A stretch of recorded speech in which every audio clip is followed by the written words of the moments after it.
در حقیقت ہوتا یہ ہے کہ جب کوئی شخص ایک مسلمان گھرانے میں پیدا ہوا اور اس کے کان میں اذان دے دی گئی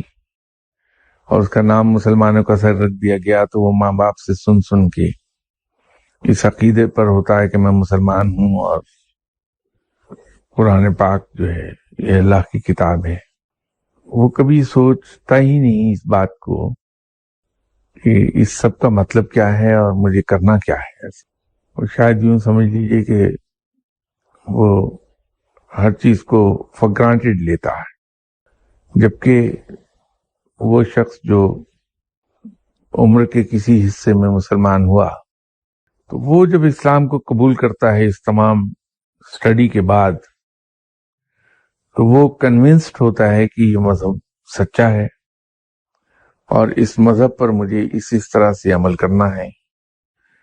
تو وہ تمام کی تمام چیز در حقیقت بائی چوائس ہوتی ہے۔ تو جب وہ اسلام پر عمل پیرا ہوتا ہے اسے قبول کرنے کے بعد، تو پھر اس کے تمام موٹے موٹے جتنے بھی عبادات ہیں، اس کے ارکان ہیں، ان تمام پر پھر وہ عمل پیرا ہو جاتا ہے۔ اسی لیے اسلام کو خود اپنی مرضی سے قبول کرنے والا شخص زیادہ پریکٹسنگ مسلم ہوتا ہے، زیادہ مسلمان بعمل ہوتا ہے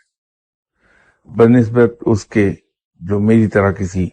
مسلمان گھرانے میں پیدا ہوا، اس کے کان میں ماں باپ نے اپنی مرضی سے اذان دلوا دی جس کا مجھے کوئی ادراک نہیں ہوتا، اور پھر نام انہوں نے میرا مسلمان کا سا دے دیا۔